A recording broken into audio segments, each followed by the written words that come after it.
At 26 years old, the family that had abandoned me 16 years ago suddenly reappeared in my life. This unexpected reunion sparked a series of emotions and reactions that made me question my own identity, as if I were a different person entirely. As the eldest daughter, I grew up in a seemingly happy family with two siblings, one 3 years younger and the other 5 years my junior. We shared typical family experiences, cooking meals together, watching movies, and playing games.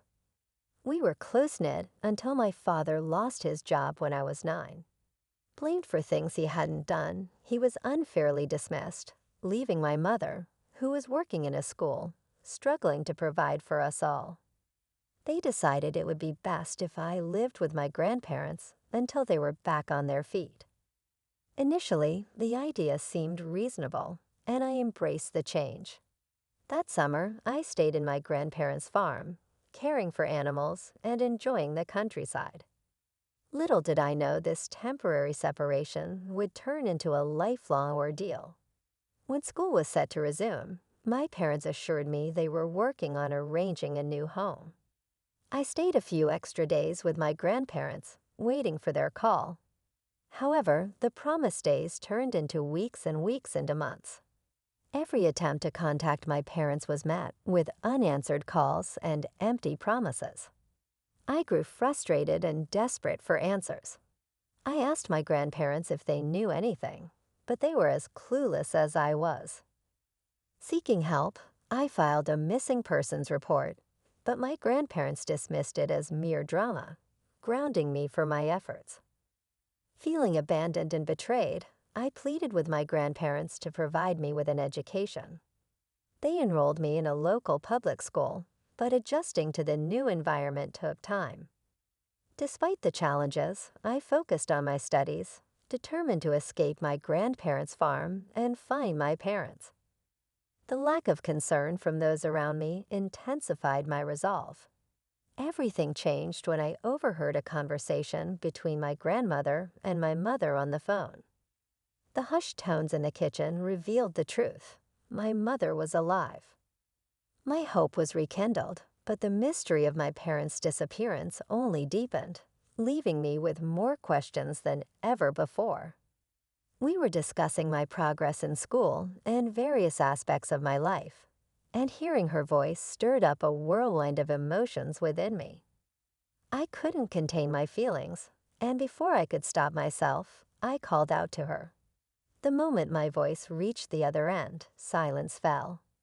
Frantically, I screamed and cried into the phone, hoping that if I shook it hard enough, her voice would echo through the receiver. Grandma emerged from the kitchen, her face a mix of concern and frustration, instructing me to go to my room. I unleashed my anger on her, demanding to know why she had hidden my mother from me and why she refused to divulge any information. Despite my pleas, Grandma remained steadfast in her silence, leaving me to accept the painful reality that my parents had essentially abandoned me.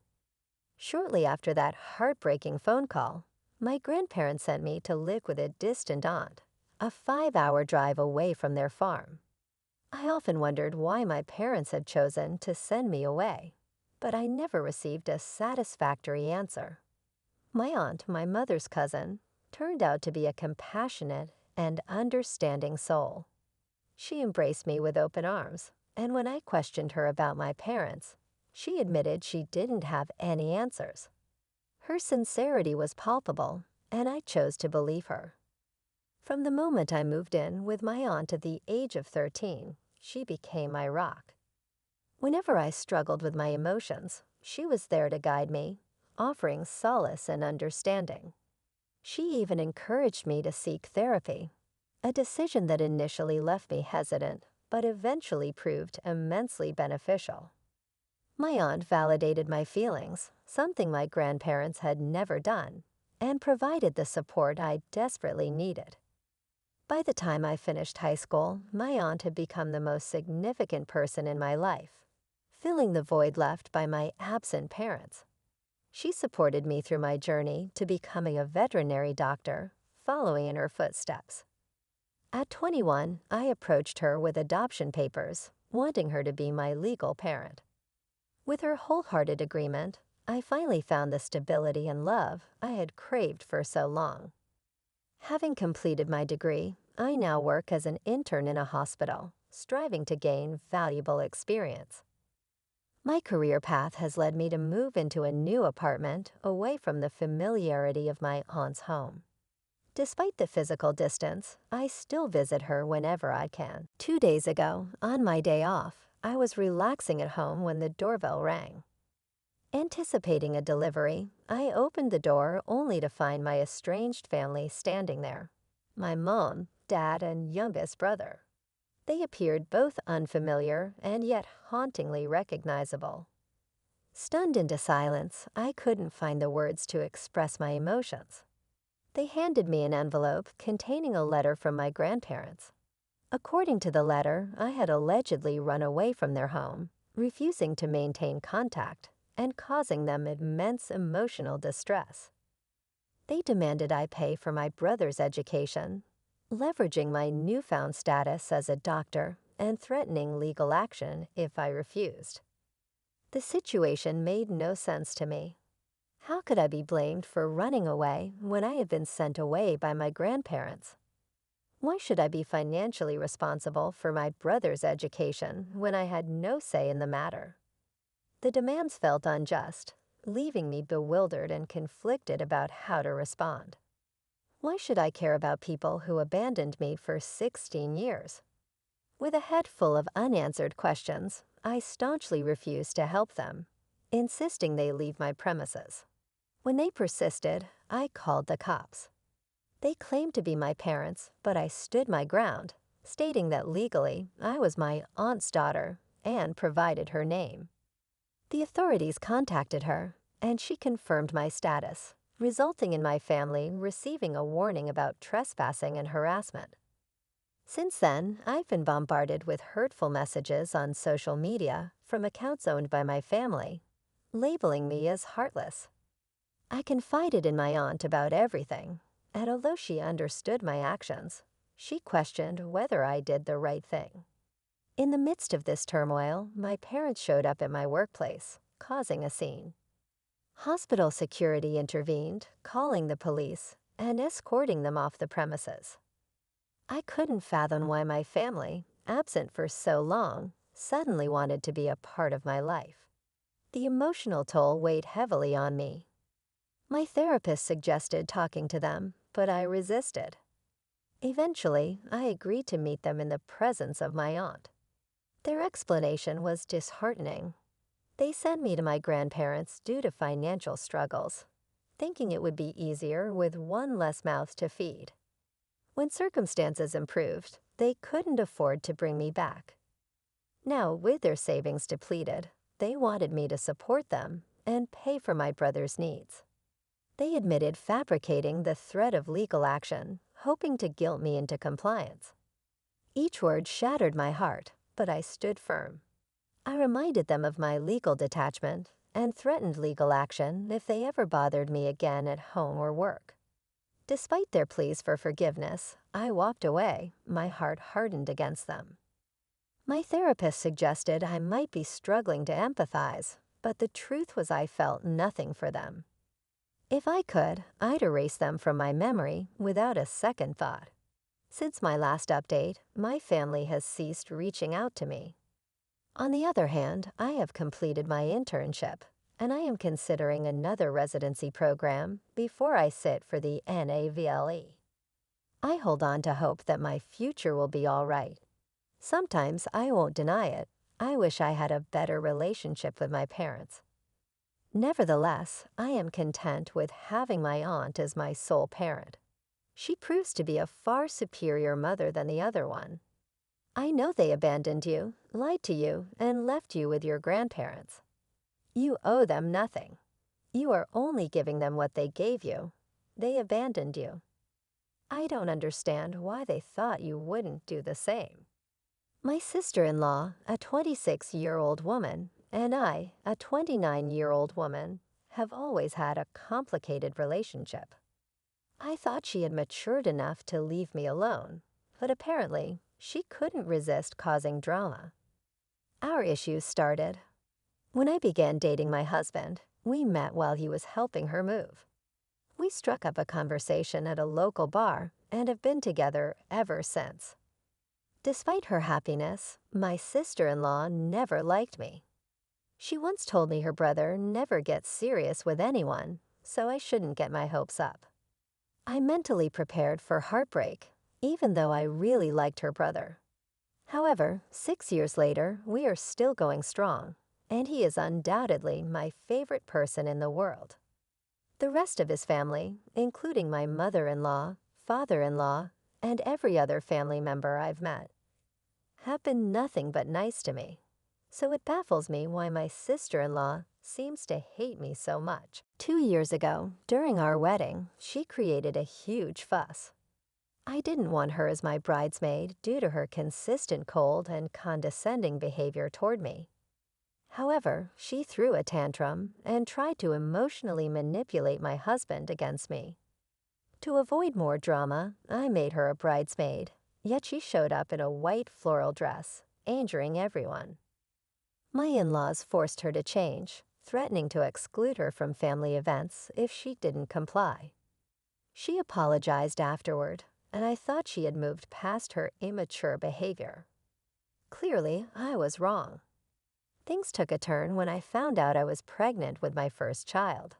I was thrilled and couldn't wait to share the news. While everyone else was excited, my sister-in-law's behavior was different. She didn't seem happy for us and consistently managed to make the moment about herself. During a family event, we announced our pregnancy, and she quickly diverted the conversation to her own experiences as a single mother, emphasizing how difficult it was for her to go through pregnancy alone and suggesting that I was lucky. As my due date approached, my sister-in-law offered to host a baby shower for me. Initially, I was grateful and excited about the celebration with my family and friends. However, my excitement turned to suspicion when she insisted on hosting the event at a venue 12,000 miles away from where we lived. She claimed it was a surprise setup at a luxurious venue owned by her friend, and that we wouldn't have to pay for anything. Despite her explanation, I couldn't shake the feeling that something was amiss. When I shared my concerns with my husband, he assured me that his sister was simply trying to do something special for us, and that I might be overthinking it. He even rescheduled vital meetings so we could attend the supposed baby shower. We flew there with my parents, as my in-laws couldn't attend due to being out of the country. Upon arriving at the location, a lavish resort, I immediately sensed something was wrong. The decorations were pink and blue, but there were unfamiliar faces present. To my shock, there was another pregnant couple, and the woman was wearing the same white dress given to me by my sister-in-law. It became apparent that my sister-in-law had tricked us into attending her friend's baby shower, making me feel humiliated and overshadowed. Feeling utterly embarrassed and upset, I left the party in tears.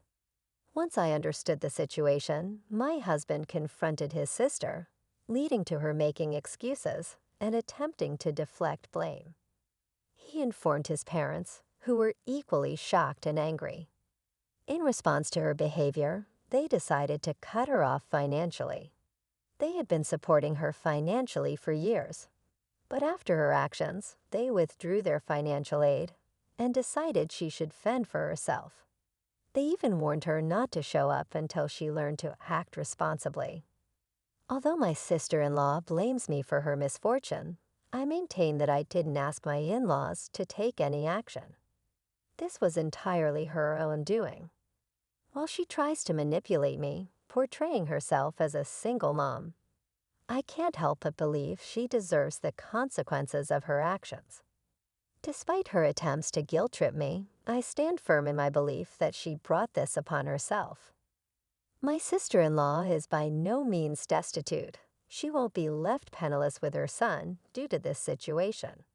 She just needs to adjust her lifestyle and figure out how to manage her boutique independently. Moreover, if my in-laws genuinely believed their grandchild was in jeopardy, they would step in. I'm confident they won't hold a grudge for long. Although they might not fund her boutique, they'll likely assist her with general expenses once she acknowledges her error and apologizes to me. Rather than attacking me for her perceived misfortunes, my husband firmly stands by my side, assuring me that I never have to forgive my sister-in-law or engage with her again. He apologized for not intervening earlier and taking stronger measures to keep her away from me. My kind mother-in-law is planning a genuine baby shower for me, promising a delightful celebration where I can focus on the joy of our upcoming child, forgetting about my sister-in-law's antics. However, my sister-in-law crashed my baby shower despite being uninvited. On the day of the event, everything seemed perfect. My mother-in-law had beautifully decorated her backyard, and delicious food and drinks were served. We were happily chatting with our friends and family, opening gifts people had generously brought for us. But when my sister-in-law arrived, having found out about the party through social media, she exploded into a furious tirade. She created a scene, shouting that her parents didn't financially support her, but had no issue throwing a lavish party for me, someone she deemed unworthy of such attention. At that point, my mother-in-law had had enough. She promptly escorted my sister-in-law out of the garden, apologizing to the guests for the disturbance.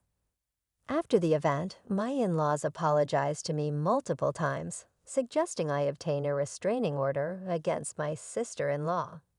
While I hesitate to take such drastic measures, we have decided to keep all news about the baby off social media to prevent her from stalking us. The whole situation is insane, and it baffles me how jealous and immature my sister-in-law can be. She managed to ruin not just one, but 2 baby showers with her antics. I must add that my in-laws initially weren't supportive during her pregnancy because she was having a child out of wedlock, which clashed with their traditional beliefs. They did come around after the baby was born, but it appears my sister-in-law still harbors resentment. I haven't heard from her since the baby shower, and my in-laws have expressed their intention to cut her off permanently due to her embarrassing behavior in front of so many people. Frankly, I've reached a point where I don't care anymore. I just want this ordeal to be over so I can focus on myself and my baby. It's astonishing how entitled and childish she can be, sabotaging such a beautiful event. She disrespected not only me, but also her friend, showcasing her true colors as a deeply flawed and immature individual. I don't intend to waste another thought on her.